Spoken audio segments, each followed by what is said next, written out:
साथीहरु हामी चाहिँ जेठानी देउरानी सुँगुरलाई चारो खोज्नु हिँडेको जङ्गल साथीहरु।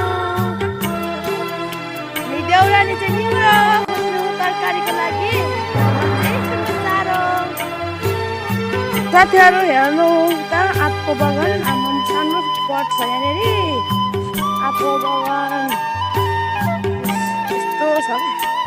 देउरानी अगाडि हिँडेको छ, पछि हिँडिरहेको छु।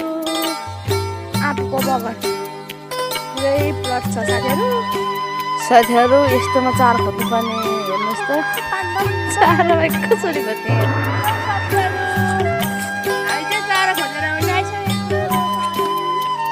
बोरामा छ निङ्ग्रो हामी बेचेको तरकारी। मैले खाएको नखाएको र खाएको भन्छ मैले खाएको मैले